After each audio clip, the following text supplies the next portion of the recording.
So I recently just took about 2 months off from working inside of my business. And surprisingly, my business did not fail.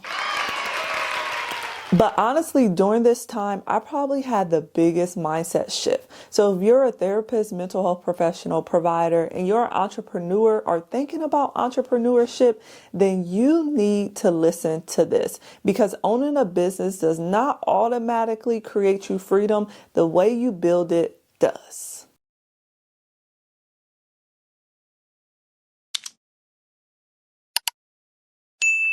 When I was building my business, not only did I have to think like a clinician, but I also had to think like a CEO. I had to place myself into the CEO role, because most of the time when we start our practices or we do other things, we just straight think like a clinician. So client care, what's in the best interest of the client, client. And there's nothing wrong with that, but you have to put your CEO hat on sometimes, because that will drive you into someone's bankruptcy or closing down your business. Because at the end of the day, your business still has to run, has to generate revenue, and it has to flow. And if you don't implement key systems, then it's not going to be able to flow, and you're not going to be able to generate revenue consistently to keep that business thriving. So as a clinician, we were trained to think about clients, documentation, no-shows, those type of things. But as a business owner, you have to be trained to think about sustainability, systems, training, organization, all within your business. And that's the key thing that we miss when we start building our business. We don't put the right systems in place, we don't put the right SOPs in place, and we don't put the right team members in place. The best thing that I heard recently was hire slow, fire fast. So if you have people in your team that you're thinking about, man, they are dragging my business down, other clinicians, whatever the case may be, they're going to keep dragging your business down. And it's your job to let them go so your business can thrive, because no one cares about your business like you care about your business, right? So you need to hire slow and fire fast. Get the bad people out, because you're going to regret it at the end of the day. So just speaking of teams, when I took my 2-ish months off, I made sure my team was equipped with everything before I left.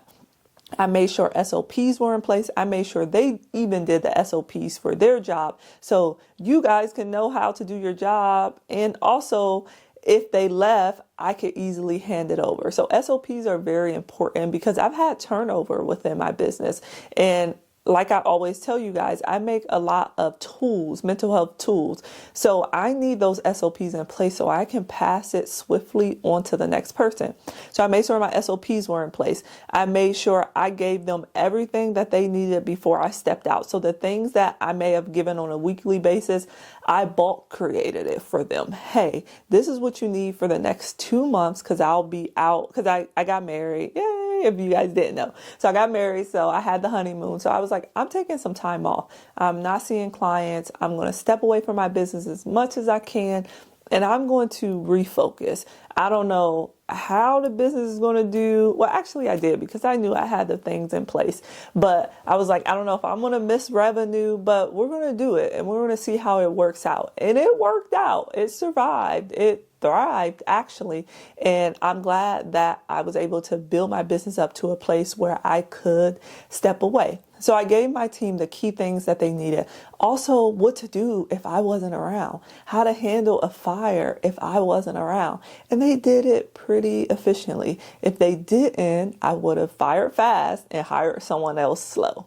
Fire fast, hire slow. Mental health professionals, give me a second. Burnout just doesn't happen from client overload. It also happens from the behind the scenes work that we're putting in, the never ending resource hunt, prepping for sessions, finding client worksheets. But don't worry, that's why I created a therapist membership, low cost, that's only $9.99 a month.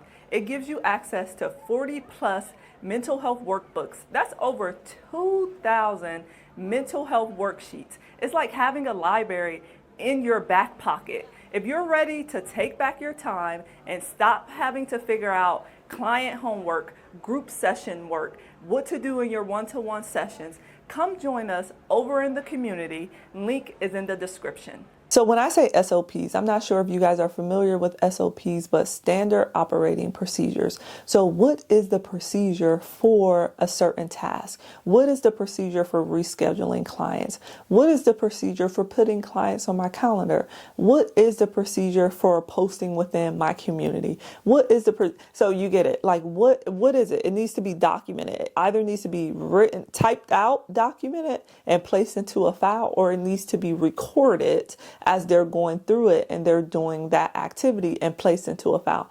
So you can easily pass it off to someone else, or if there's something that you don't know how to do, so you can easily do it as well. So for example, my email marketing, my SMS marketing, I'm not very familiar with that, but my team is. I have a SOP in place. So if I want it to become familiar, I can just go in and look at the SOP and do the steps step by step because something has been laid out for me. So you need this within your business. When you start a job, when they give you the manual or they give you the training and they have step by step things inside on how to do it. Most of the time it's not updated or is wrong, but they try.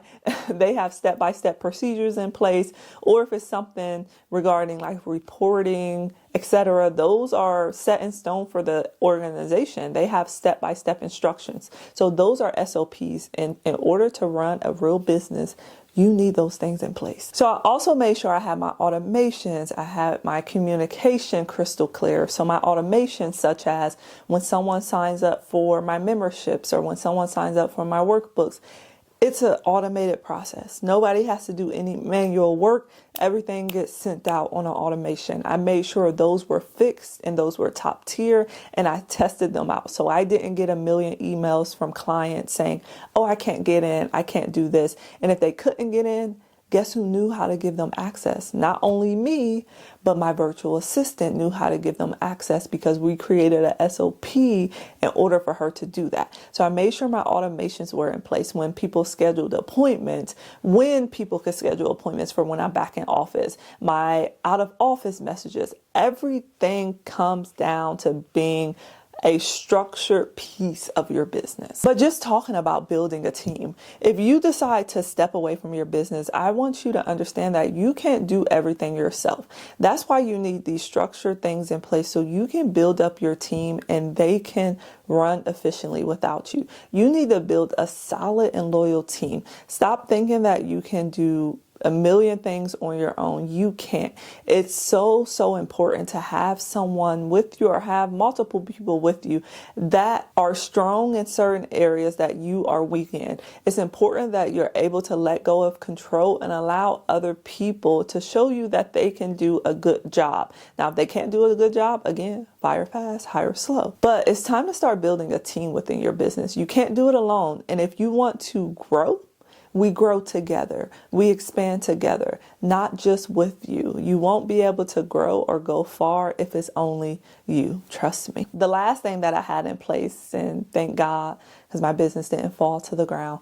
If we take aside, of course, I took some months off. I need to take into account my PTO, right? As entrepreneurs, we don't have PTO. That's something that's not given to us. We don't have a bank to take time off. But that's when we start thinking differently than a person who's working a 9 to 5, or even if you're working your 9 to 5 and say you don't have anything in the PTO or sick bank, that's when we need to think a little bit different. So what are the passive revenue streams that generate income for my business even when I'm out? That's our PTO. That is our sick bank, that passive revenue stream. So I had my passive revenue stream in place, ready, locked and loaded, that I made sure all the automations and everything were good because I knew this was going to be the foundation and this was going to hold me up while I was gone. So I want you to think about, what is that passive revenue stream? Yes, it takes some work, but if you step back, it can also make you recurring revenue every single month without you thinking about it at all. I want you to start thinking about, what is that one thing that can create you revenue passively? And that is your key to building a business you can step away from. So in this field, we talk about burnout, we talk about work-life balance, we talk about taking a break, but we don't really talk about building a business that can operate without us. For my entrepreneurs, even for my people who are at their 9 to 5 and they have something on the side, building something that's sustainable and that can also live on for generations without us as well. And that's what we need to start thinking about. When I took my 2 months off, that was a mindset shift. That's a mindset shift that I had. Like, this has to keep chugging along, even if I'm not here, even if I find myself in someone's hospital, knock on wood. I have to build something that can keep going without me always being present. As always, thank you for joining me for today's video. I hope you guys took away some gems. I hope you guys took away some pivotal key things that you want to start implementing in your business so you can step away. I hope you guys catch me in next week's video, and I'll talk to you later.